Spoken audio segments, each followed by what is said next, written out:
clients have said, when are you just going to feed? Education is amazing. And I love the trainer concept, but it's really nice to be able to, when somebody's like, hey, I have an insane week, you guys hook me up, to now be able to do that. Or somebody who has no idea where to start, here's a week or two that you pay for your food and you're like, oh, I could totally do breakfast on my own. I only need you guys for like 2 lunches and maybe 4 dinners a week. And that's what we want. We want to train and help educate people to know what to do. And then it's totally up to them. Like if they just don't have the time or the bandwidth, like we're there to catch you if you need us. You're listening to The Hot Wash by Born Primitive Tactical. I'm Bruno Fallon. I've spent my 4-decade career in some of the most elite units in the United States Special Operations community, where I learned that elite operators aren't made overnight. They're forged through hardship, discipline, and relentless drive. In each episode, I sit down with the most accomplished and innovative leaders in special operations, industry, coaching, and athletes of all disciplines. Let's jump right in. All right, everybody, welcome back to The Hot Wash by Born Primitive. Got a very special guest here today. Got Cheryl Zonkowski, who I've known for a little over 10 years. And before I even give you your background, let me tell you something. For anybody that knows me, they know I'm a human performance nerd. And when you get into human performance, what's the number one thing? Nutrition. I don't care how hard you train. If you don't have the right nutrition, you're not fueling the machine. You're not doing everything right. And for the guys to get this, the guys that go in like the mega gun store or in Candyland, well, I have a guest here who's like the most knowledgeable nutritionist that I know.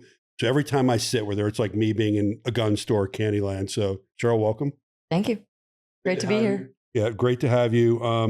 Tell me if I butcher this. I think I know your background pretty good. You went to and were the director down at University of Florida as a Gator in their nutrition for their high performance team. Correct. And everybody knows Gators are no slouches. So that alone is in a resume. Then you went to Naval Special Warfare and you were managing a very, very high-end program at one of the special units. That's where I met you, and I was the Army liaison there. Actually, no, I had already retired and I was running a program there.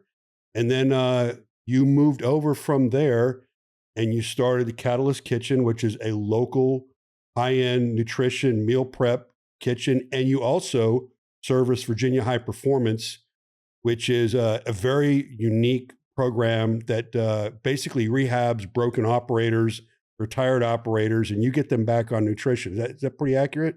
It is very accurate, yes. So you're not busy at all, right? No. I take lots of naps. Yeah. No, getting Cheryl on this podcast, we had to work quite a bit around her schedule, but great to have you. And I want to get right into it because I think we've got a good following now, and our following is a tactical community. And I think the knowledge base in our community of the nutrition side of it's a little higher than the common public. So I want to talk at that level. But the things I want to go right after are the biggest mistakes we make. And this is something you taught me at VHP. The biggest things that I see is we don't get enough sleep, we don't eat right, and we eat the wrong stuff. If you were going to give a couple minute just entry monologue to somebody about nutrition, that's an operator that really trains hard but is not eating right, what would your words be? I would initially ask for them to do a deep dive and self-reflection. I think most of the time, operators, they know where they have areas of improvement. They're not going to advertise them, but they're pretty aware of the questions that they have because most of them have questions. They're innately curious. So that's something, it opens a door for, what have you been meaning to ask somebody that you just haven't? What are your thoughts on your perspective towards your nutrition? I understand that you got to the place that you got with nutrition for a reason, like you tried, you erred, because people like to use themselves as guinea pigs, especially the tactical operators. So the things that you felt were victories and some of the things that you just feel didn't work for you. And then typically just within that kind of conversation, it opens up a door to a lot of things. But the major tips out of the gate would be just because something says that it's for energy doesn't mean that it gives you energy. The majority of guys are underhydrated and underfueled. There's a lot of information out there with the relationship between caloric deficit, whether you call it time-restricted eating or intermittent fasting, and longevity and body composition changes and things like that. But in the tactical space, which can be a very good thing, people are like, well, if some is good, more is better. Right. And at the end of the day, it can slow your metabolism and you can shoot yourself in the foot when it comes to hormone development and things like that. The sleep piece is a big one. So those are my biggest two, like focusing on hydration. Don't be falsely lulled into security just because something is labeled as giving you energy. And don't think that less is better for you when it comes to eating. No, I agree. And again, you've schooled me on so many things. The hydration piece. The one thing for me on hydration is I always thought years ago that you could overhydrate. And then I realized if I'm eating correctly, and we'll talk about salt here in a minute, if I'm it's almost impossible to overhydrate if you're operating at a high performance level. Now you're going to pee a lot, and you're going to dump the water. The other thing that I noticed is once I got to a good balance, and you helped me get this nutritional balance, is that everything from lean body mass and performance was better because I wasn't holding water because my body wasn't looking for it and stuff like that. So if you're going to give some general guidelines, and let's just say the average operator's just roughly a 200-pound man in his 30s, and then we know the range. We have police officers and guys that are in their, early 50s and everything, but just the average guy, where would you say they need to be on hydration? And then can you also talk about salt? Absolutely. So minimum hydration guidelines would be half of your body weight in ounces, fluid ounces. Even if you're not doing a whole lot that day. So you're not doing anything out in the yard, out in the field, in your garage, like in your, barn, any of that kind of stuff. So pretty much sedentary would be half of your body weight in ounces. If you're outside, active, have hobbies, have chores, have something that is labor intensive, it would be much closer to an ounce per pound of total body weight. If you feel like you are peeing a lot, then putting a little pinch of sea salt, I don't care if it's pink, Himalayan, fuchsia, whatever, but sea salt in particular in each liter-ish of fluid, that little bit of sodium will actually help with absorption into the cells and not result in more waste through the kidneys. And then there's a hydration experiment that I recommend that isn't very difficult. Any scale, doesn't matter where it is, but you weigh yourself before you do a workout, and you should do this experiment in a climate-controlled environment and a non-climate controlled environment. You weigh yourself pre-workout, exercise, etc.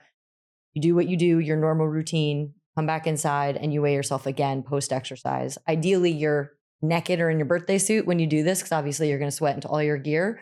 And then for every pound of fluid that you're losing during that workout would be 20 ounces of fluid of replenishment in addition to that half ounce to 1 ounce per pound of total body weight. So that tells you right there for everybody listening, I guarantee 99% of the people are going, I'm underhydrating right now. So the salt piece, and again, you taught me on this. The one thing that you taught me that I never understood, and then I started doing it, I don't use a conventional pre-workout, a pre-made. I monitor how much caffeine I use and stuff like that. But salt is part of my pre-workout.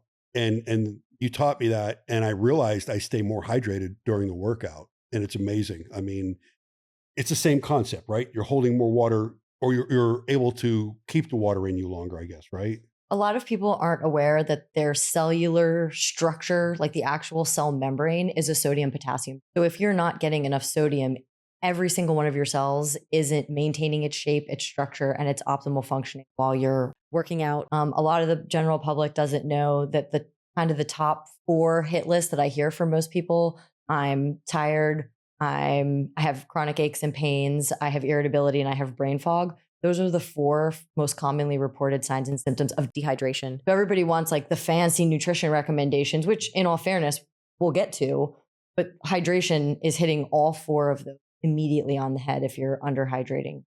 And especially in the tactical community, once you're 2% of your body weight dehydrated, you are starting to lose fine-tuned motor skills like target acquisition, calculating wind speeds. And if you're doing very technique-based lifts, especially first thing in the morning, if you're 2% your body weight dehydrated, your technique is going to degrade very quickly into your workout. Yeah. So, I mean, if you're listening to this and you're not getting it, we started with hydration for a reason. It's everything, right? I mean, it also, and we'll get into the fueling part of it, but to me, I did not realize until the first time you broke it out for me. I thought I was hydrating, and then I started hydrating, and it changes the game. It truly does. So what about the wrong hydration? You know where I'm going to start. I'm not a big energy drink guy. I think they're poison. I don't care what brand you have out there, and sugar free. We know what labeling is. What's your take on energy drinks? So I am a big believer in transparency across the board, whether we're talking food, supplements, energy drinks, anything product wise that you need a label to identify and look at. You want something that's going to be fully transparent. So if you see anything that's got a proprietary blend in it and it's not specifically listing out how much caffeine is contained in it, to me that's an initial yellow or red flag. Like if the company isn't fully disclosing to the consumer how much caffeine is in there, whether they're listing it as caffeine or they're listing it as like guarana or another like herbal alternative to caffeine, they should be telling you that. Because if you're doing your homework, if you're well read, if you're listening to the researchers in the area, you know that there are certain benefits to caffeine as an ergogenic aid up to a certain amount per pound of body weight. So if they're not disclosing how much is in there, there's no way for you as an individual to figure out whether or not you're getting an optimal amount or an unoptimal amount. And to your point, as far as less is more, if you wanted to use caffeine as an ergogenic aid, if you're drinking a pot of coffee a day or 4, 6 energy drinks a day, taking an additional one before you work out isn't going to give you an additional benefit because you're so acclimated to caffeine Right. that you're not actually going to experience the performance enhancing effect. No, and that's something again, sat with you and pre-nutritional coaching. I was 2 cups of coffee in the morning, a caffeine pill, and then I would lift. If I was doing a 2 a day, I would use a pre-workout, and then in the middle of the afternoon, I would hit a Bang energy drink. And when I did that math, I was at like 850 a day. And so I got rid of the energy drink immediately, and I actually came off the pre-workout, and I don't even use caffeine in my second lift now. But now I'm still a 2 cups of coffee guy, and if I need a little bit more boost, I actually use an herbal caffeine, and I'm sitting under 200. And I go the whole day. I will tell you, because now I am not an operator, I'm a office employee, that there may be an afternoon cup of coffee or something, but it's still keeping me under 300. And I drink that afternoon cup of coffee and I get a lift. Whereas before, that energy drink was just drinking a cold drink. It did nothing for me. So you're right. And you could fall asleep. Like if you went into a room and sat down and closed your eyes, like you could still fall asleep right after. But I just needed it. I needed it every day. Mhm. So the caffeine thing to me was difficult. It's just like anybody that comes off nicotine. It took me a while to get off it, but now I'm in a position where I think, honestly, if I had afternoon caffeine, I would reap great effects of it because my body's not used to it anymore. So it's another thing to think about. What about, so you're drinking the right amount of fluids, you're caffeinating at the right level and at the right time. Let's talk about fuel. Let's talk about food. Can I throw in one more nugget about the caffeine hydration piece? Please.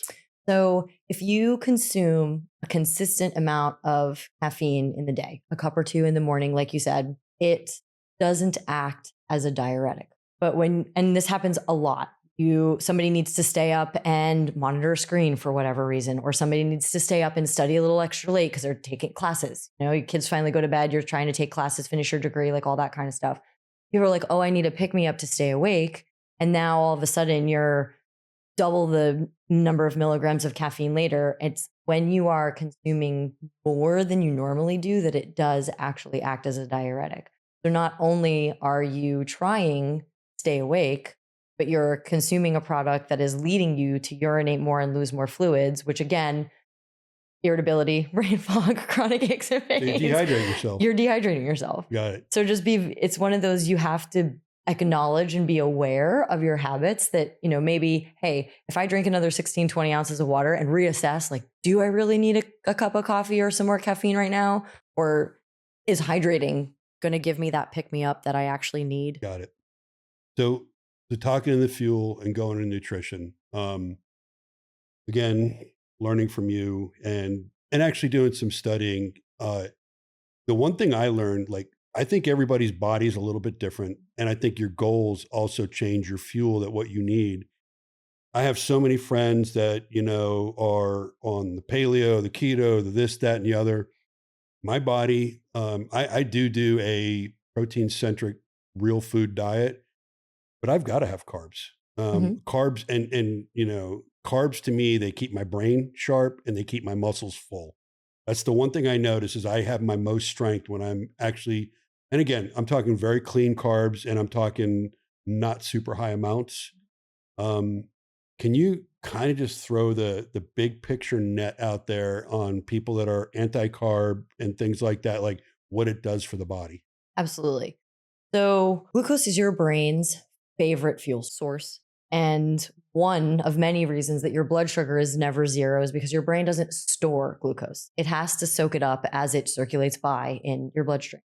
So, having a nice, consistent, even amount of blood sugar available for your brain to optimally use as a fuel source is going to help you throughout the day dial in your range of focus, broaden your range of focus for when you're driving or doing whatever that you need your periphery for.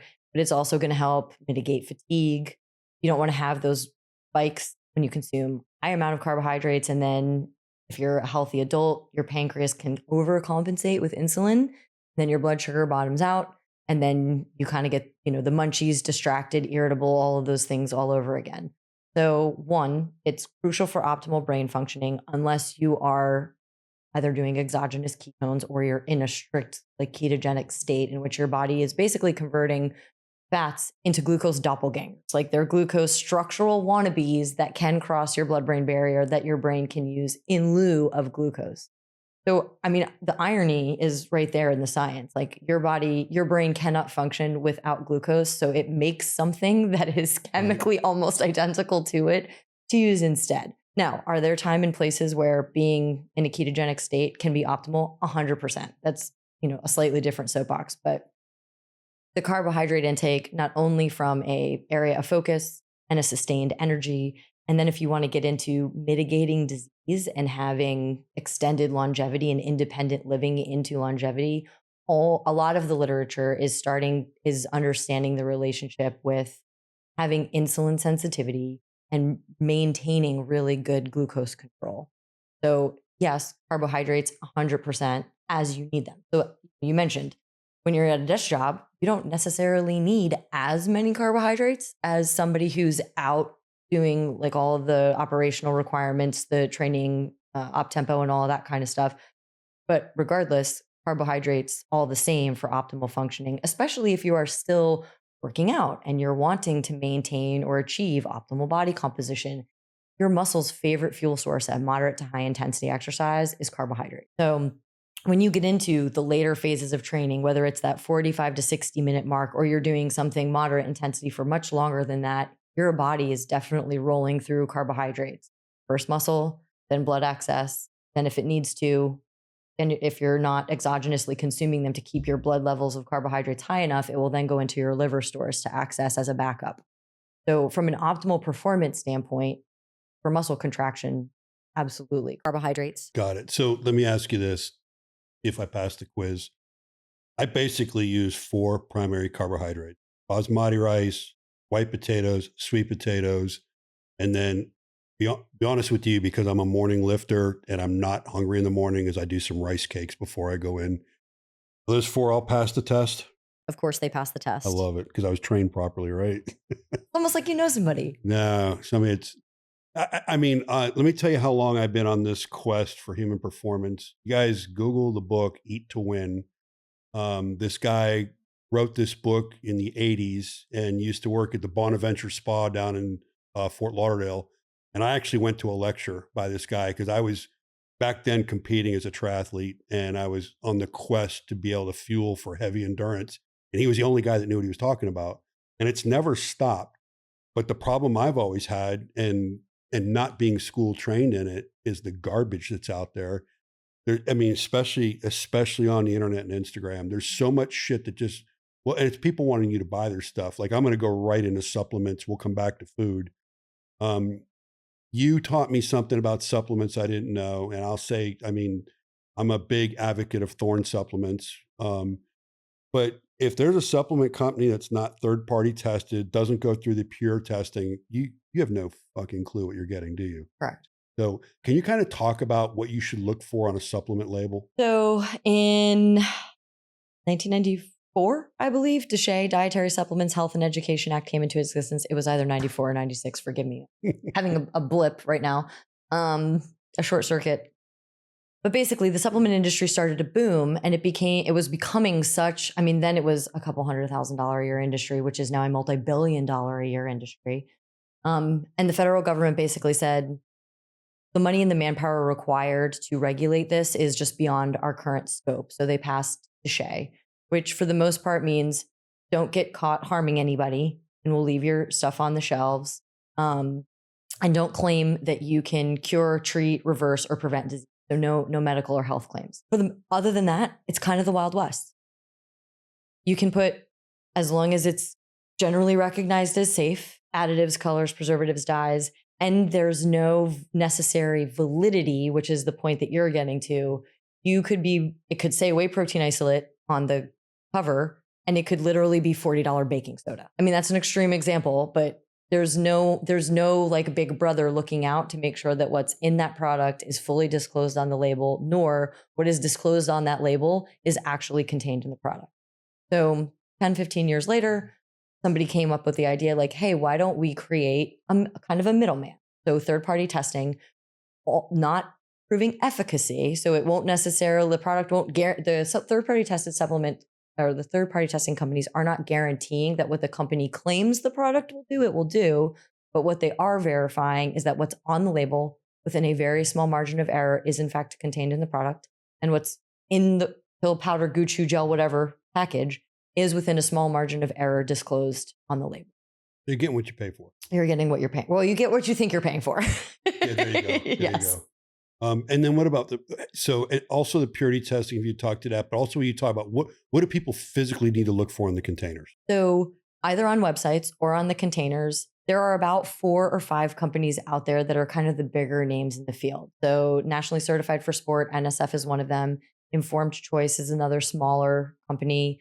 Banned Substance Control Group is a third company. And then there is USP, United States Pharmacopoeia. USP you're going to see on more of the vitamins, minerals, thing that you see at like the drugstore, Rite Aid, big box company like Costco, Sam's Club. Then there is a fifth that is called Consumer Lab. The first 4 that I mentioned will have little logos that they will actually put on the outside of containers if that specific product line and product is in fact third-party tested. Those other 4 examples that I gave also, like every 4 to 8 weeks, update on their websites what lines they've tested. So if you're interested in taking something and aren't already buying it, like you could go on their website, see, oh, like these are the 3 creatines that are now third-party tested. I'm going to go buy one of those, so I'm getting what I think I'm paying for. Whereas there's a 5th that's called Consumer Labs, and they require a membership because they are an independent company. So they go on Amazon and they buy a couple of the blue check marked items. They'll go into the local Vitamin Shop or GNC and, get, what's on the little end cap being highly advertised at that point in time. They take it back to their independent labs, test it, and then they only release for their membership what they found. Got it. So the one thing after you taught me this, and I was not using all third-party supplements, I found an article on the creatine that I was using, and 4 different tests on it showed that not only was the amount of creatine in the container that was claimed, but that at any given point, the way it was blended, that you could get a entire scoop of mixer and no creatine in it because it wasn't even blended properly.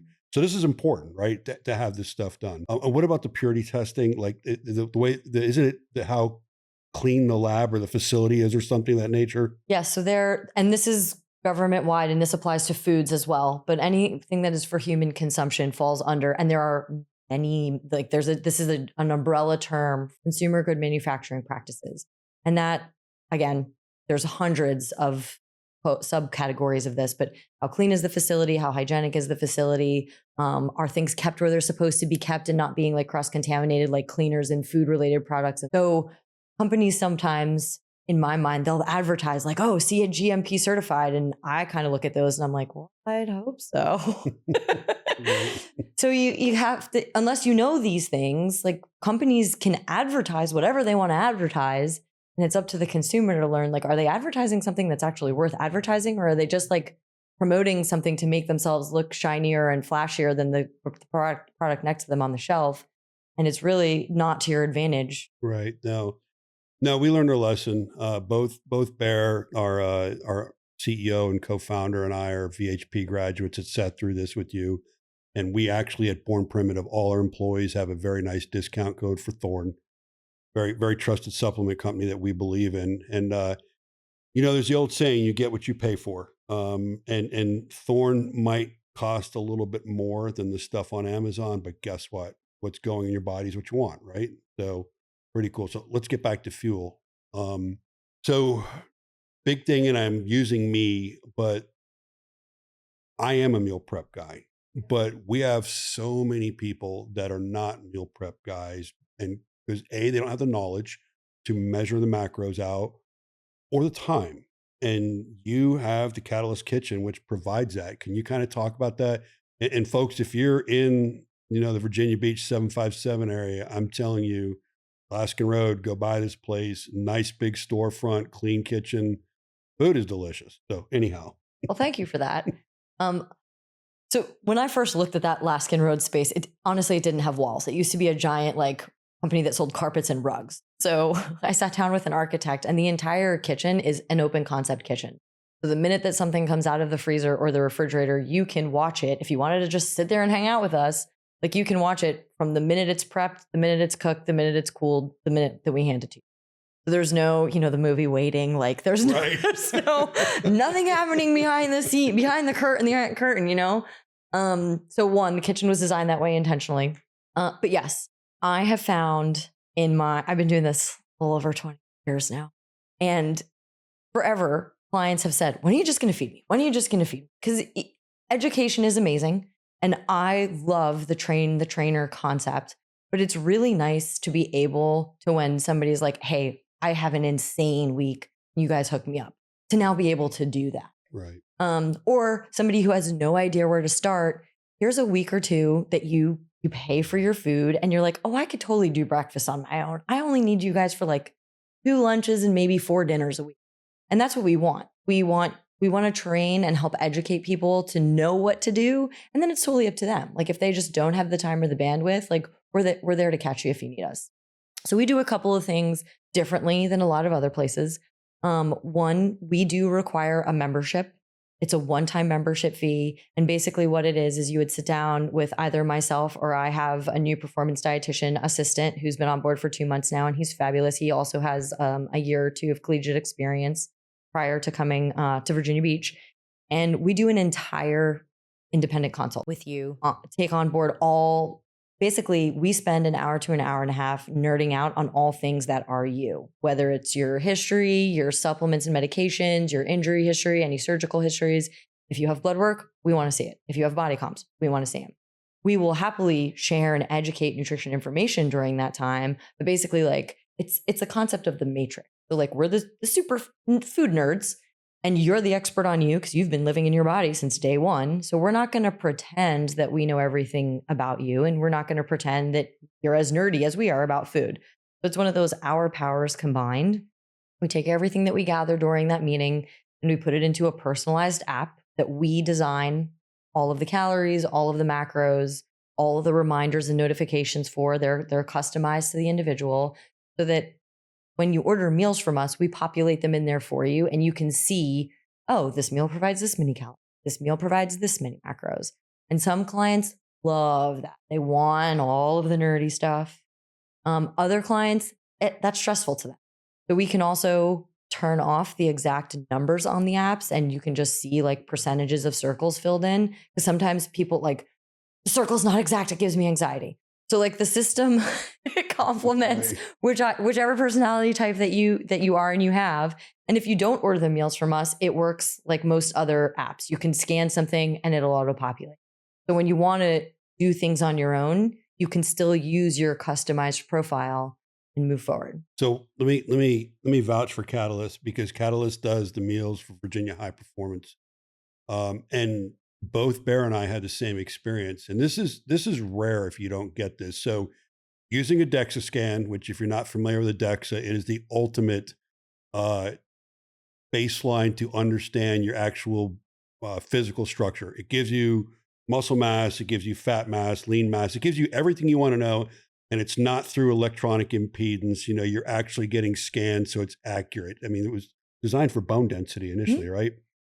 But so there's like, and I'll get into a story about how the electronic impedance devices are off, and you know this, but so you get a DEXA, you get all asked these questions. Like Cheryl was the first person to ever ask me on doing my nutrition, what are your food allergies? And I'm like, well I don't know, you know, and it was, but it's a great question because once you find out you have food allergies, your body performs better. So that's my plug. If you're actually doing a nutrition plan, you don't even know if you have food allergies, you might want to think about it. But when I went through a 4-week program, I don't remember the amount of body fat I lost. It was crazy, but I put on 3.5 pounds of muscle mass to be able to use that nasty word diet and lose all that body fat and put on muscle at the same time. In 26 days. Yes. In 26 days. If you don't understand the new value of nutrition on that alone, but that was your meal service and you catered it to me and I remember the conversation, you know, all right, you're going to be at VHP, so you're in a controlled environment. So I know what I need to feed you. So the point being is if you go to Catalyzt and you tell her what's your environment, she's going to feed you. And I'm here to testify that if I could have lost that much body fat and put on muscle at the same time, that nutrition was spot on. So well done. So, and you do that. How many guys go through a month over there? I mean, it's anywhere at this point, it's anywhere from 16 to 24. Yeah. I mean, it's amazing. And I have yet to meet a single guy that doesn't come out of the back end of that and be like, okay, I need to fix my shit, because you learn, right? And then they all want you to come cook for them. So basic food, fuel, just without going into the nerdy level, but for the guys and everything, besides the obvious include the obvious of like fuck McDonald's and stuff like that. But what would you say is the first wave of this is what you need to be doing? My answers might be a little odd. Okay. And this is something that has the way that I'm about to express this is something that I just kind of stumbled upon recently, which I'm a little mad at myself for because I should have realized this a whole lot sooner. Especially in the tactical arena. You become successful because you all are capable of ignoring what your body is telling you.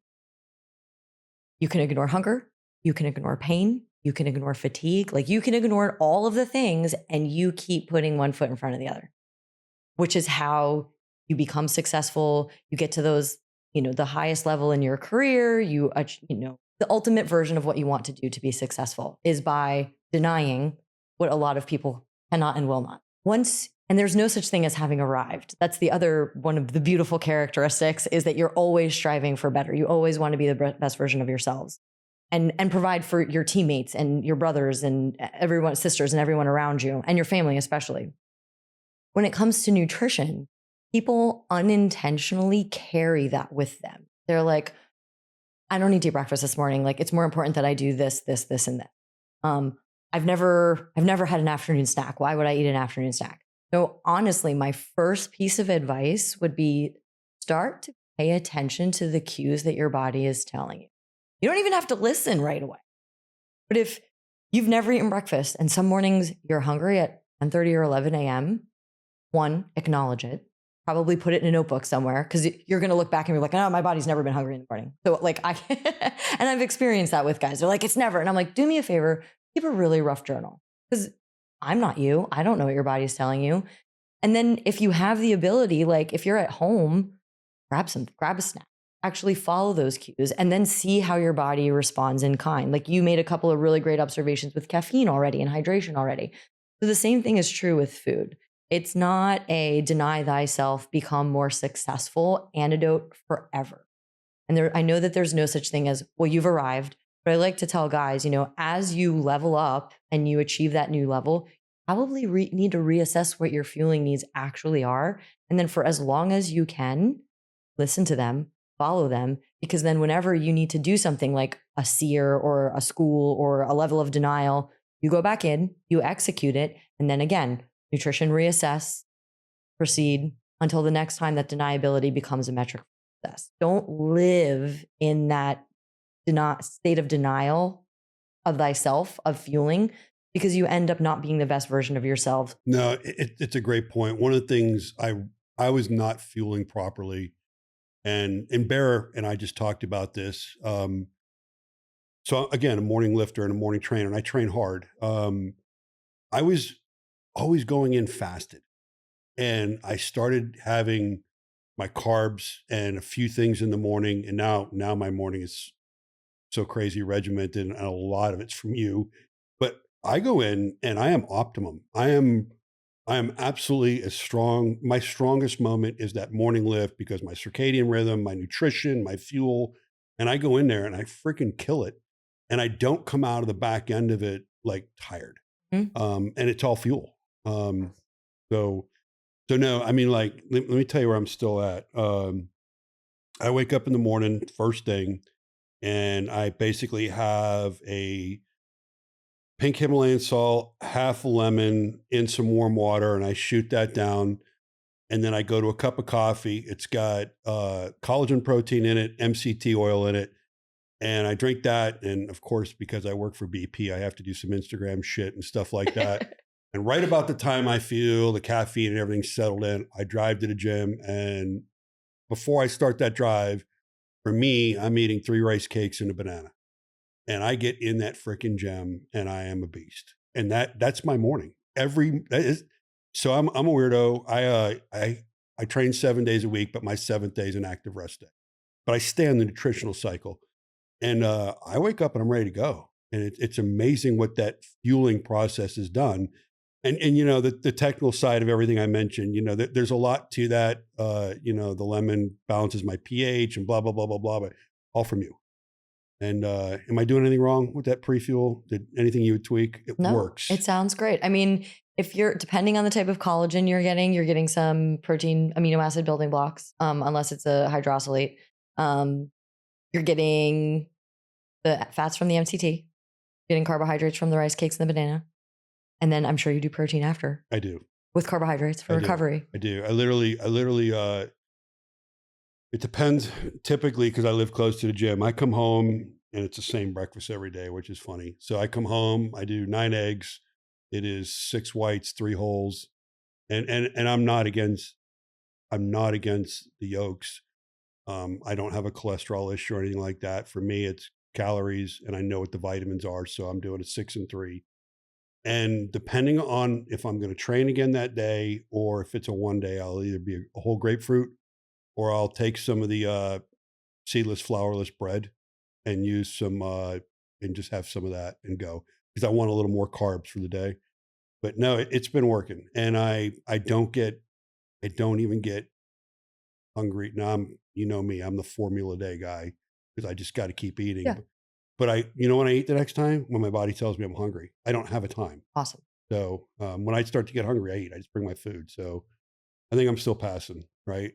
Doing great. So what is the message? That's my personal example, and it's there because you taught me that way.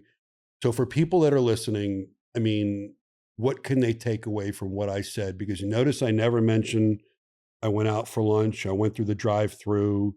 I had my energy drink. None of that was in there. So, I mean, thoughts?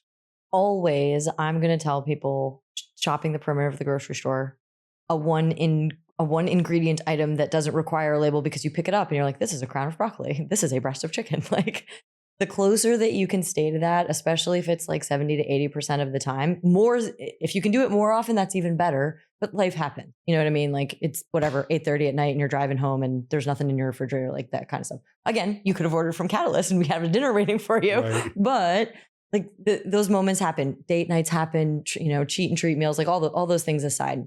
But yeah, single source ingredients as the majority of your nutrition foundation is always going to be the way to go. And there's a lot happening right now to help the general public not have to sift through ingredient lists. I mean, if you're sounding words out, it probably should be a rarity in your intake, not something that you're ingesting not only every day, but multiple times a day. No, I got it.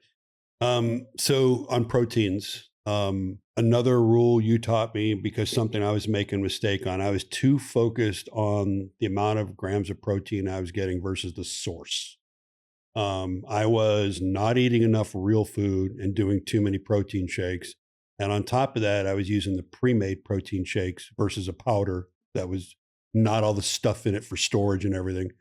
So for me, I'm a red meat eater. I love my red meat. My blood is good. I get my blood done every quarter. But I do mostly red meat and chicken. I do like some. I do lean pork and occasionally fish. But do you? I mean, can you talk about red meat? Because some people are like red meat averse and they don't understand how much vitamins and everything in there. And I sound smart because she taught me, guys. You are smart. No.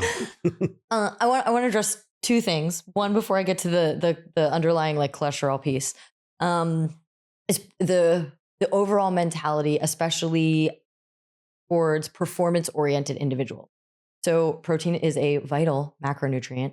It's getting a lot of attention in the literature and influencers right now as far as the value that it has, not only for achieving optimal muscle mass, but maintaining optimal muscle mass into the phases of aging, maintain independent living. My time with special ops was predominantly with men. And now, of course, like it's growing and more females are involved in all of those things. But in my exclusive experience, I was finding that individuals were very oftentimes over consuming protein when your body doesn't necessarily use protein very effectively. So it's another scenario of more isn't better. Consuming more protein doesn't necessarily mean you are going to gain more muscle faster. Which, as you brought up with body composition, if you have that information, you can customize the amount of protein that you're getting based on your specific musculature and genetic potential and capability. Because at the end of the day, and granted, I am not one of those people who believes that a calorie is a calorie, but if you're getting excess calories from protein, you're getting excess calories. Right. So that was the first thing that I want to bring up. Second thing, the cholesterol piece. It's a touchy subject. Been doing this for quite a while now, and any sort of muscle meat is going to contain cholesterol. We as humans have muscles. Our bodies make and retain cholesterol. So when you look at a lipid panel that contains your cholesterol number, you are looking at what is currently in your body at that moment in time, which is a combination of not only what you make and what you store, but what you ingest. And I think a lot of the prior interpreted literature gave people the impression that if you are eating dietary cholesterol, there is going to be a significant effect on what your blood levels of cholesterol are. Now, if you're eating nothing but ribeye all day, every day, is it probably a big factor? Yes. However, the secret sauce to this is there's absolutely nothing wrong with eggs and egg yolks. There's absolutely nothing wrong with red meat. The broom, the sweeper of disposing of utilized cholesterol is essential. Cholesterol is essential for optimal hormone like growth, development, transport, all of those things. You can't have optimal hormone levels without healthy cholesterol levels. They are related. So it's the less is more concept is not necessarily appropriate in this scenario either. What kind of makes the magic happen is fiber. So if you are consuming an adequate or an optimal or a higher fiber diet, your body is going to naturally manage its cholesterol levels. Again, unless there is some underlying severe medical condition, there's nothing wrong with having some dietary cholesterol, whether you're getting it from eggs and red meat or chicken thighs and all the other animal-based protein sources, as long as you are getting adequate fiber in your diet. And this is for the folks that maybe are not nutrition smart. Yes, you can take Metamucil and all the other things, but there's quite a bit of food that have really good fiber in it, broccoli, things like that. So just to help them out, list like 5 or 6 really good foods with fiber that people should be looking at. Any vegetable. And all fruit contains some fiber, but the fruit that you are consuming, the peel, the most fibrous component of a fruit is between the interior and the peel. So if you're peeling it off, you're losing some of it. So any vegetables and fruits that you're consuming, the peel are going to be your higher containing fiber foods. Whole grains as well. So your basmati rice, the quinoa, those kinds of things. Potatoes, whether they're sweet, purple, white, also high in fiber. One of the other things that you alluded to with the red meat piece, we're talking about macros and fiber. We're not necessarily getting into the vitamin and mineral content. Right. So color on your plate when it comes to fruit and vegetables, not only from a fiber standpoint, but the more colors that you have, the more vitamins and minerals that you're consuming. And when it comes to animal-based proteins, that's where you're going to get a lot of your B vitamins, the 6s and the 12s, your things like zinc, magnesium, your iron from especially eggs, and red meat. It has the most absorbable form of iron. So variety is really important. And so that's another really great example. The broccoli, white rice, chicken breast option should not be the only option every day, because eventually you're going to become nutrient depleted because you're not getting enough variety in your diet. No, you're right. And you remember I was going through a phase where I was trying to compete and I was trying to figure out my nutrition. And I was literally the only guy I know that ended up at that competition that was doing his own nutrition. Well, you schooled me, but I was successful because I wasn't doing the broccoli, rice, and chicken. I was having tri-tip. I was having sirloin. I was mixing it up, but I was getting those macros I needed. And you know what? I never opened my food once and went, "Oh, fuck this again." Yeah. You know, it was different, and it was all knowing that change is okay and you can have it. The one thing I want to point out, I've got a lot of buddies right now, and some of them I work with here that are in the carnivore, and they don't eat vegetables. And you guys heard what she said, right? The fiber, the vegetables, and everything. So I'm just making a note here because I'm going to make you watch this podcast. But so other things on nutrition that I think the number one thing we haven't talked about yet, and I think it's fucking, me, I think it's all tied to big pharma, is sugar. I am very fortunate, and I don't know why I'm not a sweet guy. Like, I'd rather have the ribeye any day than a sweet thing. I don't have that, but I know a lot of people that are sugar addicted. And can you just talk about the effect of sugar, not only effect of sugar on the body, but all the hidden sugar that is in things that people don't even know about? So to start, the word sugar kind of gets a bad rap because there is a big difference between added sugar and a food that naturally contains glucose, which is used synonymously in nutrition with sugar. So like your blood sugar level is your blood glucose level. And if you eat a banana, your banana is going to become glucose, AKA sugar. So just for clarity's sake, when you are asking me this question, I'm getting the vibe that you are asking me about added sugars and preservatives, not natural 100%. Sugar. Okay. I just wanted to clarify that for the audience. Like cheesecake. Right. Because people then get like sugar phobic and they're like, "Oh, I don't eat any fruit. It's bad for you." And I'm like, "Oh, time out." Yeah, right. So when it comes to the added sugar, there are multiple ways to preserve things. So one of them is a lot of salt, and the other one is adding a lot of sugar. So something that is living on a shelf at a grocery store for more than a couple of days or a week without going bad has both of those things in it to keep it shelf life extended. And now there are other like chemicals, preservatives, and things like that that are also included. But those are the two like most traditional, biblical, historical ways to preserve things. If something is preserved on a shelf, they're in there, and they have different names. I mean, there's legislation getting passed now that instead of the chemical name for sugars, they're changing them into things that are easier to say and sound, but they're not really educating the general public on this transition that's happening. So people are going to look and be like, "Oh, that's a new fun ingredient that's in my food," but it's still really sugar. Same shit. Yeah. Right. So, and I'll be the first one to admit, I love what I do because there's always more information coming out. Every single human is a puzzle that I get to kind of, play the matrix with and help them become the best version of themselves. But at the same time, I also understand that for the normal human walking around, like they don't love to nerd out the way that I love to nerd out on all of these things. And I know that because my brothers will roll their eyes at the kitchen table when I sit down with my family. So it's nice to just have an advocate in your corner that you can kind of sit down like we are. Right. You can sit down with and you can bounce ideas off of and say like, "Hey, I eat this specific snack every single day. It's my favorite thing."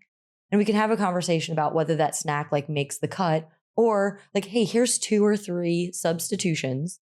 do any of these 2 or 3 hit the mark with you from a satisfaction standpoint, that we can kind of sub this out so that you still get the feeling and the comfort or the satisfaction or whatever it is that you're getting from that food without all the other added junk in it. Because, and again, to your point with the salt, the more the general public shifts to that local, sustainable, one ingredient food, the less they are getting of added sugars and added salts, which is why the electrolyte piece becomes really important, which is why the including fruit when maybe you didn't becomes really important. The further we move away from shelf stable box items, the more you have to get carbohydrates from fruit and vegetables. So shifting to eat healthier and cleaner sometimes means that you need to change some of your staple items to now get the cleaner Mother Nature version of what you were getting the very processed chemical version of before. So cleaning up eating doesn't necessarily always equal restriction. It's a reassessment, to be completely honest. And to the craving standpoint that you brought up, when you ingest carbohydrates, especially the starchier or the sweet ones, there are sensors around your stomach and gastrointestinal tract that literally send messages to your brain to produce neurochemicals like serotonin and dopamine that give you that feeling at the end of your day. So when people talk about the sugar addiction, I'm not using it as like an excuse or, a reason to, push everything aside. It's like, oh, sorry, I'm addicted to sugar. But there is literally a neurochemical response to when you consume foods that are higher in starches and carbohydrates that then yield you literally emotionally feeling better later.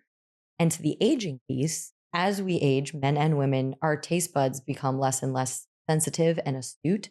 So we tend to crave things that are both sweeter than they once were and saltier than they once were, so that we get those same feelings because we don't get the same taste and satisfaction that we once did. Makes sense. So I'm going to be 60 in August, and I'll tell you, like, my little I love my red meat and I do my meal prep, but what I do is I cook all my lean red meat on a Himalayan salt block on the grill, and it gets the salt and minerals in it, and it's exactly right. I love that saltier mineral taste. So you're right. So you said something I want to repeat because it should be gospel if you're trying to clean up your nutrition. You said shop the perimeter of the grocery store. In other words, shop fresh, shop food. Everything on the aisles in between, unless you're getting like toilet paper, you're in the wrong place, right? Yes. But it's true if you think about it. Like everything on the shelves in between, unless you're getting dog food or whatever, bottles of water, it's not food, right? It's processed somehow. So yeah. And never go to the grocery store hungry, ever. Oh yeah, it's an impulse buy nightmare waiting to happen. And go with a list. Yes, because those first rows of buy one get one, like yeah. Well, see, I love and I hate get my through the grocery gauntlet. store. I shop at Wegmans. Oh, nice. And I love that grocery store because it's got some really good produce and meats and all that. But when you walk in that first alley and they have all this stuff ready to go. Yep. And that's how you talk to anybody in that I follow that business. The way they made their business is they're catering to today's generation, all the food ready to go, where you walk in, pick it up and heat it up and go instead of making it. Let's hit taboo. Let's talk alcohol. So we've talked about this before too. I have many friends that are sober and do not drink, and they do it for multiple reasons. They either do it for health and performance, or they do it for personal reasons. I still enjoy a glass of whiskey, but I will tell you that glass of whiskey and that cigar to me is my Sunday treat. I work my ass off to get to that point because I do understand if not to go into, but I do understand the effects of alcohol on the body. I personally think the biggest thing in my community by retired operators where you see them age and lose performance is not that they stop going to the gym and not that they stop their eating. It's getting too far into the bottle. What do you see? What do you think? And what do you recommend? So based on the literature, less is more when it comes to alcohol from a staying mentally astute for longer in life, as far as like implications to memory, Alzheimer's contraindications, like all of those kinds of things. So the points that you brought up are accurate. Um, Again, over the years, there have been things that say like a glass of wine here or there, heart health, resveratrol, like all of those kinds of things. There's nothing sexy about moderation. Moderation doesn't sell. So I always feel like it's a pendulum that swings back and forth. And the same thing is true with like the dietary concepts. First it was Atkins, then became keto and now carnivore. And we're going to go back to plant-based, and it just swings back and forth. So from the bigger picture look at things, if you are doing absolutely nothing, regardless of what you implement that is healthier than what you were doing before, is going to work for you. So that's how sometimes people get like really culturally attached to something, is they were doing nothing and they become whatever, carnivore, and they become vegan or whatever. And it works because they're both on the healthier spectrum, whole foods related versus doing nothing. So to the alcohol piece, this is also a know thyself conversation. We talked about the grocery store, like don't go hungry. I'm one of those people, I know myself. If I buy it and it's on the shelf in my house, I'm not going to have 1 or 2 bites of it. I'm going to eat the whole thing because I'm like, well, if I eat it all right now, then it's gone and I don't have to worry about eating it tomorrow. Right. So and obviously like alcohol as a substance is a much more extreme example. But if you are one of those people who can have a drink or two, it is a depressant, so it does help you relax, especially in the community. I think a lot of people use it, whether they admit it or not, for pain management and escaping emotional stuff that they have going on, and mental health related issues. And very similar to caffeine and coffee, at first it's 2 or 3, it's 6, and it's 6 or 7 because you get used to it and you don't get the same desired effect unless you drink more and more and more. From a performance standpoint, as you brought up, alcohol needing to be processed by the liver, though, yes, it is a carbohydrate, it doesn't act the same way as eating a sweet potato does the night before and then going for a run the next morning. So granted, you're either knowingly or unknowingly on a very high carbohydrate diet because you're drinking all of your calories, but those calories don't transition into usable fuel as effectively as food does. Yeah.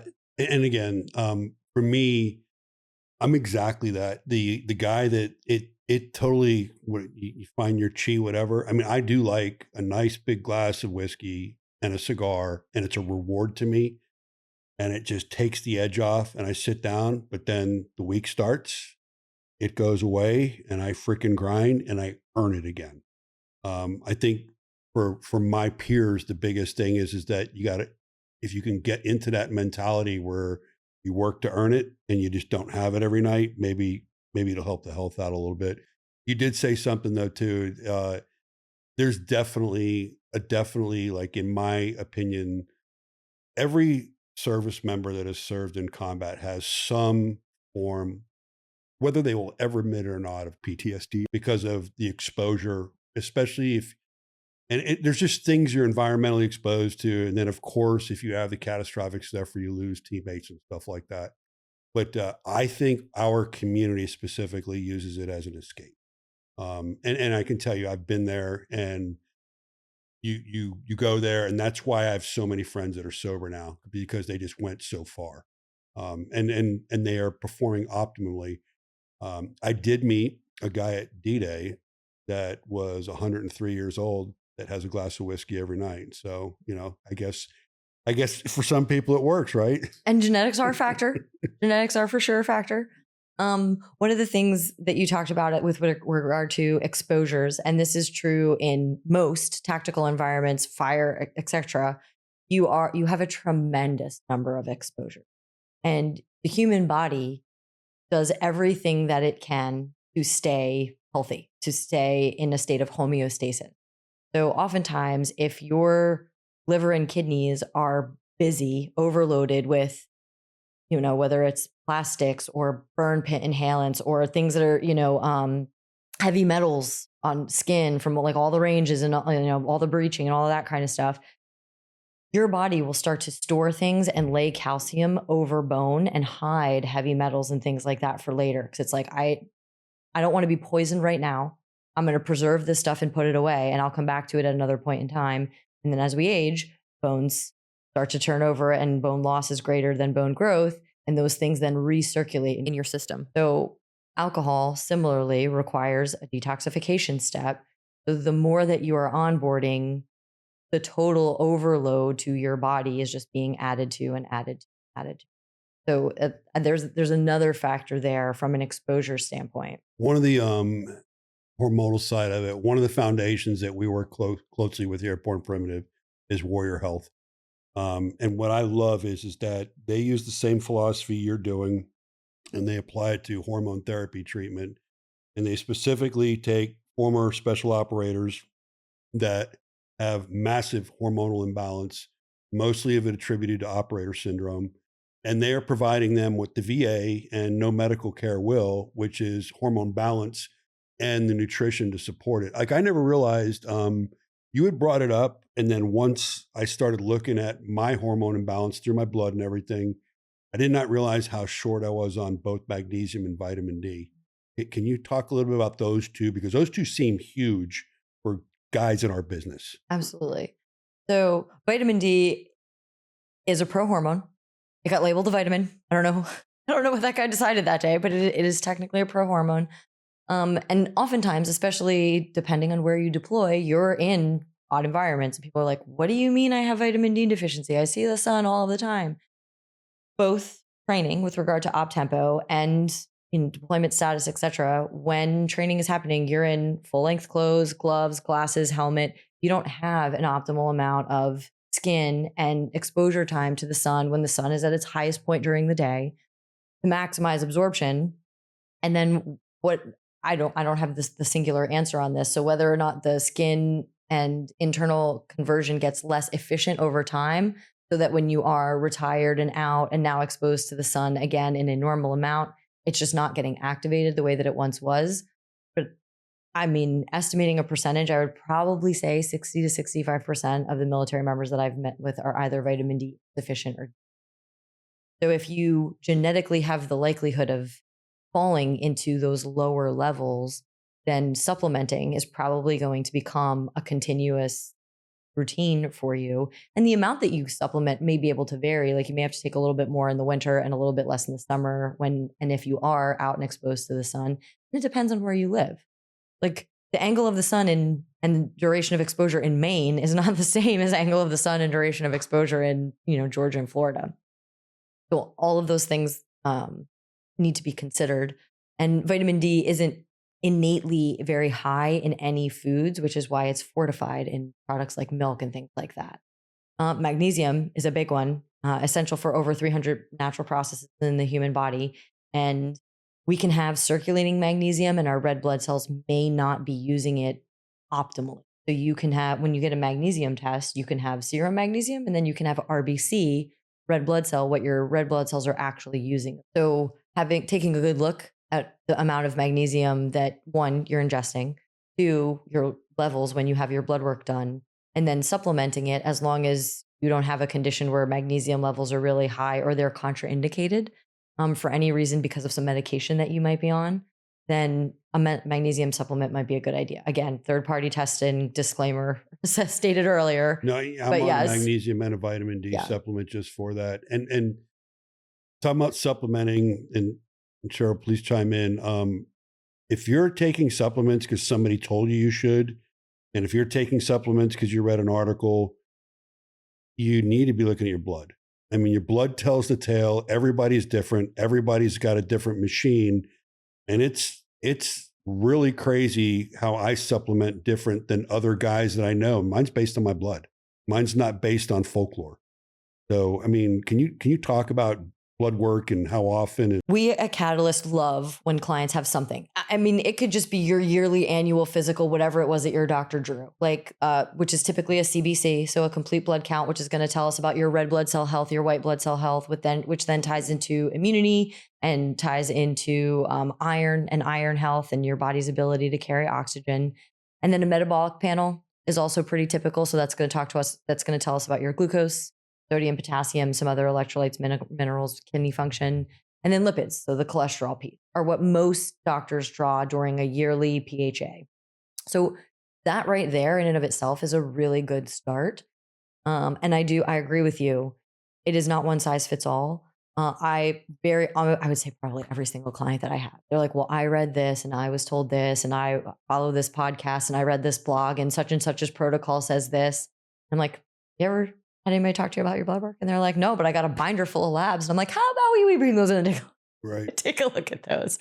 So just establishing that there's a relationship there, that things can be customized based on the information that you probably already have sitting in a filing cabinet or on some like health hospital profile somewhere that you just got to log into and show us. And then, yes, there are more, we can do a deeper dive.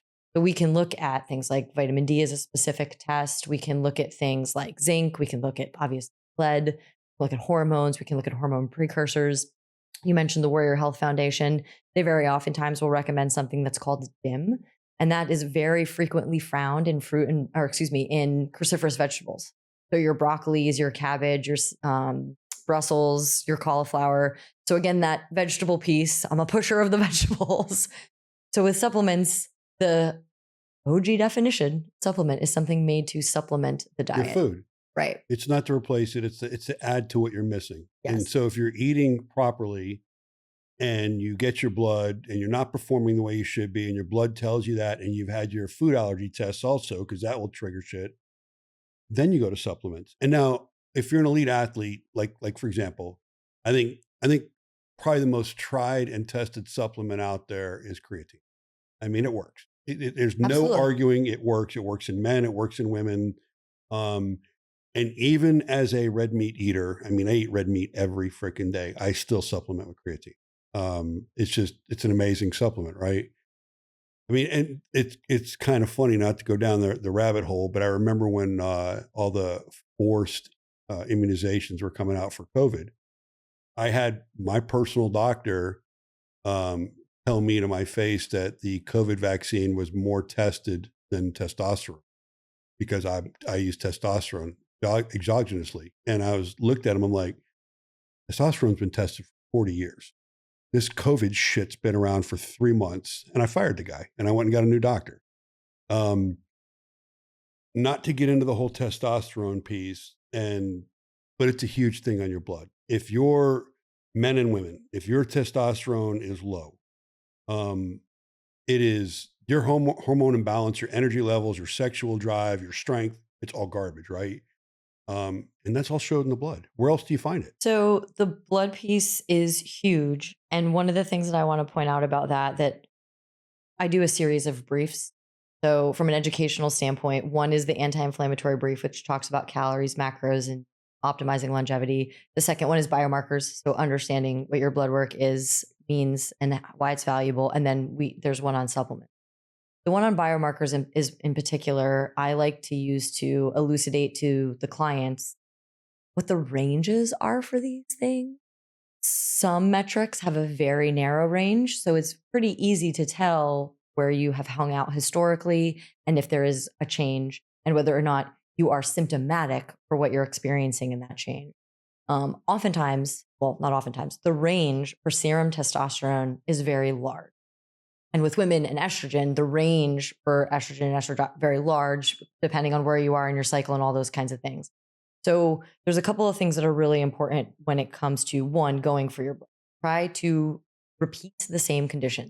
You should always go as early in the morning as you can go, rested, don't do a 5:30 a.m. swim that morning. Like go rested, go fasted. Don't drink caffeine beforehand because it can mobilize glucose levels so that you can then compare your labs over the years to each other. So to your point with testosterone, with a range being so wide, you could start out in your 20s and you could be 800, 850, 900, etc. And then something could happen. You could sleep for months on end. You could be working vampire shift, reverse shift against circadian rhythms, all those kinds of things. And you could drop to 300 or 400. 300 or 400 is still in the normal reference range. But there is a drastic difference as far as being a male and the way that you feel and your musculature between 850, 300 or 400. Right. Never mind. I mean, and that's just serum. We're not talking about sex hormone binding globulin, what's bound to albumin. We're not talking about free T. Like we're just talking about like the big overall head to foot total testosterone circulating in your body. So, I mean, there's there can be a lot of information that it's important to be able to compare your normals to your normals over time. And now is as good a place to start as any, because oftentimes guys will be like, well, I didn't know this in my 20s. It's like, well, start today.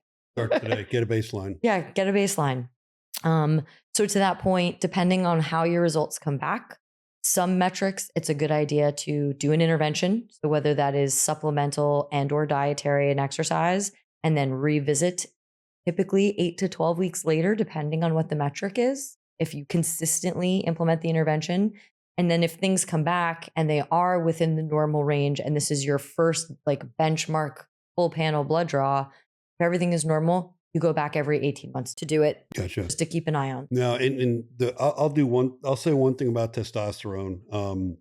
If you're not getting blood work, first of all, you don't truly know where your levels are at, which they can change. I can give you many examples. Guys that were using pellets that didn't open up in them, and they had no testosterone in their body, and a few other things that have happened.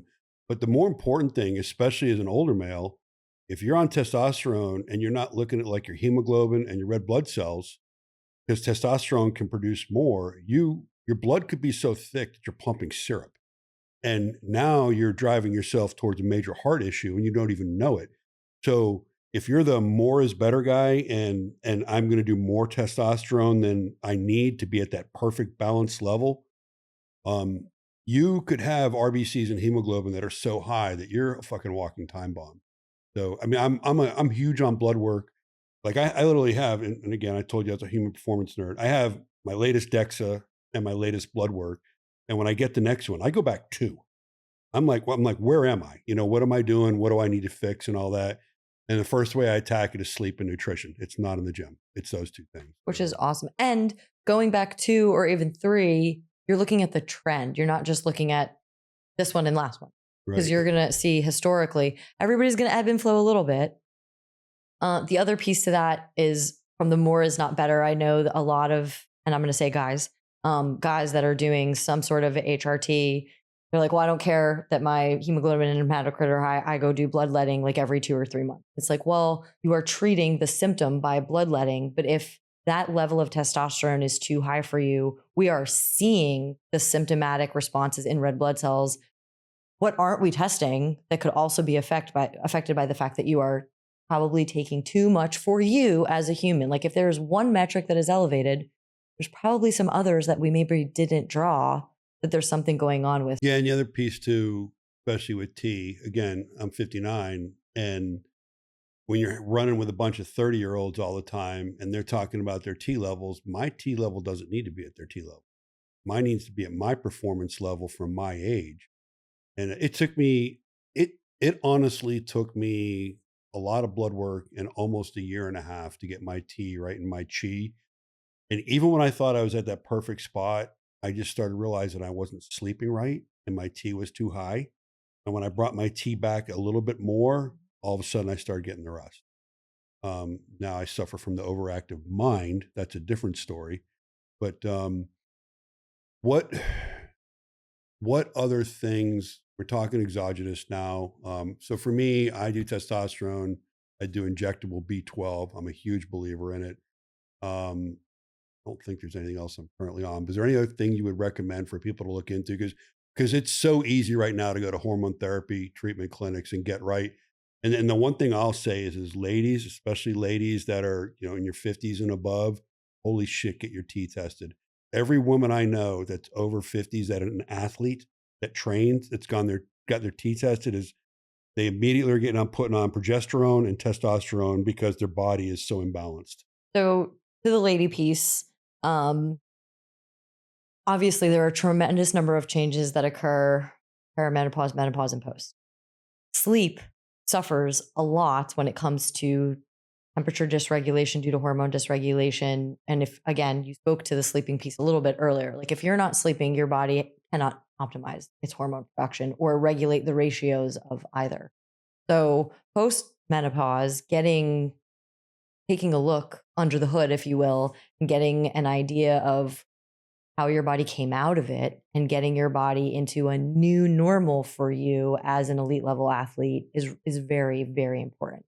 So that's full circle to our point of even females should be testing your blood work in your 30s before these things start to take place. Granted, you're not going to necessarily want to go back to the levels that you were in your 30s, but at least you have benchmark numbers to compare to later on.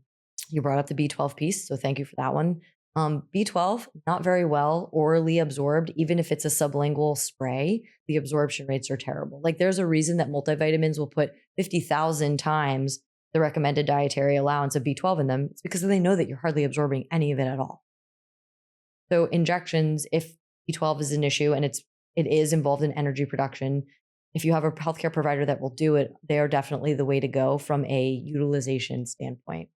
And kind of full circle, we talked about food and we're talking about supplements.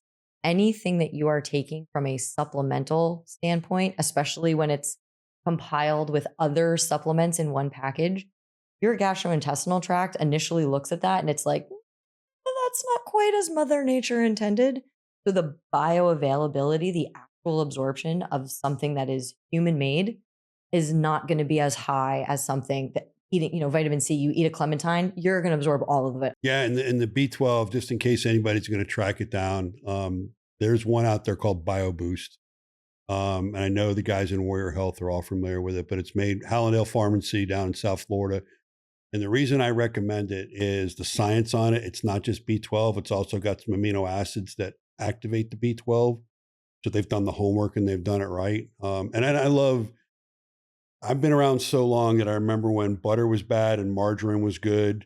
You shouldn't eat red meat. You shouldn't eat eggs. And now what are we being told? All that was garbage, right? So I cannot tell you how much, folks, if you're listening, that just eat real food. Don't get it out of a box, a can, a bag. Eat real food, and that's the starting point. And then pump some fluids with it. And none of the, you want to talk about garbage fluids, you want to talk about sodas, juices, and all that kind of stuff, because we talked hydration, but we didn't talk about bad hydration. Yes. So we talked about added sugars. We have not talked about the fact that the stomach is a sensory organ. So your stomach has a size, and it's kind of surrounded by all of these sensors. And when your stomach starts to expand, the sensors go off and start to tell your brain that you are satisfied. Well, drinking a tremendous number of calories, if you're drinking something that's, 8 ounces, 12 ounces, that's going to go into your stomach and it's going to go further on through the digestion process without necessarily resulting in that expansion, so that you get a message sent to your brain that you're becoming satiated. Got it. And then a lot of those calories, like for me, like and we had this discussion about fruit and stuff like that. So there are juices out there that have high sugar content, but it's not the same as a Coca-Cola. It's a different kind of sugar. So again, understanding the types of sugars is huge, because something that's 100% fruit versus something that's 100% added sugar. Right. Very different. Yeah. And, I've had people like, oh, you eat grapefruit, you eat banana, all the sugar. I'm like, no, that's the sugar the body needs. Yes.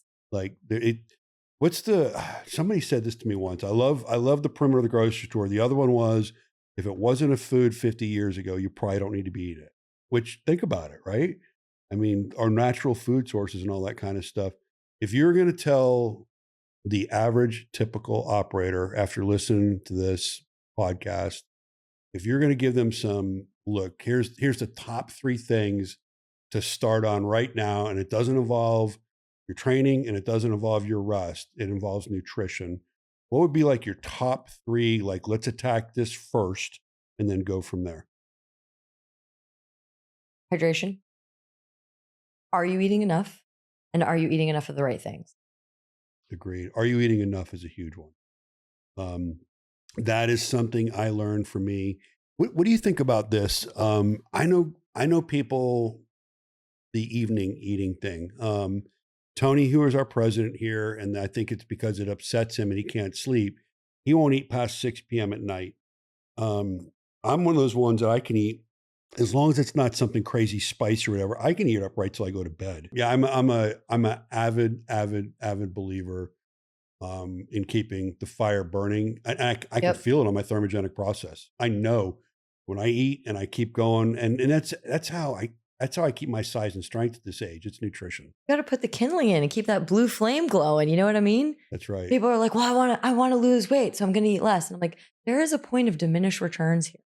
If you don't put gas in the car, it does not go. Like your metabolism will slow down and screech to a halt. Yeah, I've got a buddy, and you actually know him. I won't call him out by name, but 30-year Master Chief over at the command, blah, blah, blah. He's a civilian there. And he is getting frail because he stopped eating. And you can see it. He's losing that bone density. He's losing the muscle and all that. And it's because he just has stopped eating. And we're working on him though. And we're trying to get him to cut a few other habits too, but we're getting on him there. So I have something cool to ask you about, because I think everybody has got some good stuff out of this. Tell me, for the local Virginia Beach people, what you got brewing right that's coming out next with Catalyzt. So, client feedback. We currently require pickups. Fridays for your your Saturday through Tuesday food, and Tuesday pickups for your Wednesday through Friday food. So with client feedback, we are bringing the food to the general public, and we are going to roll out at the beginning of summer a food truck. Amazing. Yes. So it's going to have dinners for two, dinners for one, dinners for two, dinners for a family of four. So remove some of that, like needing to stop someplace that maybe we should or don't want to stop on the way home because, we grabbed something from the Catalyzt truck yesterday or the day before. The truck is also going to offer cold items initially. So overnight oats. We're going to have a couple of different salads with different chicken options on it. We are going to start doing some smoothies, which are very cool. Yes, we're going to reflect that menu at the kitchen as well if you come by and see us at our space. And then we're going to roll out a second truck later on in the summer that is going to do some hot items. I'm going to have you park that right across from BP headquarters. But you trust me, we'll all just come. Everybody needs to shoot me an email because we're trying to figure out what our route's going to be. So get your requests in now. So put that out now for anybody that's listening, for you 757 people, or all the people that come and visit the commands and work here. You want to eat healthy. How can they find you at your storefront? And how can they find you on your website to become a member and all that good stuff? So the website is www.catalyzt, Catalyzt nutrition.com. Our Instagram handle is Catalyzt_nutrition. The truck routes will get posted on the website. The truck routes will get posted on the Instagram handle. And then for those of you who are near the circle at the oceanfront, we are 993 Laskin Road, right across from Bay Local, the Heritage Market, between Beach Pub, this is Cycle Bar. Yeah, if you don't know where Bay Local is and you live in Virginia Beach, you probably don't want to go there anyhow, right? Like that's an institution. But no, so just so you know that when we air this podcast, if you go to our Instagram, we'll be collabed with Catalyzt. So if you're like, how do I get a hold of her? You can also go to Instagram and we'll have all the information in there, because we'll drop some shorts from this and reels. It'll be all over YouTube because we want to get you out there. Any closing comments? I appreciate the invite. It's always great to talk with you. I'll tell you what, I've had about 50 conversations with her and I learned like 5 things today. So I love it. This is my thing, is human performance, because I want to still be that guy when I'm in my 80s that they're like, what the fuck is wrong with him? And I appreciate it, because I truly think that you can train your ass off, but if you're not fueling the machine the right way, it doesn't work. So thank you for being here. It's always awesome. I got a little something special for you. You're used to the military culture. We have our own coin at the HOTWASH. So thank you very much. All right, everybody. Thank you for tuning into this HOTWASH. Cheryl, it's always a pleasure. And also, if you guys are like, oh my God, and you have all these questions and everything, whatever your medium is, Instagram, YouTube, whatever, send us a note, because if I think I'm going to get what I'm going to get off this, we'll bring her back and do a version 2 of this, and we'll go to this. We'll steer to the level that everybody asked for. Thanks for tuning into this episode of the HOTWASH by Born Primitive Tactical. Don't forget to like, subscribe, or follow us at Born Primitive Tactical. I'll see you next time.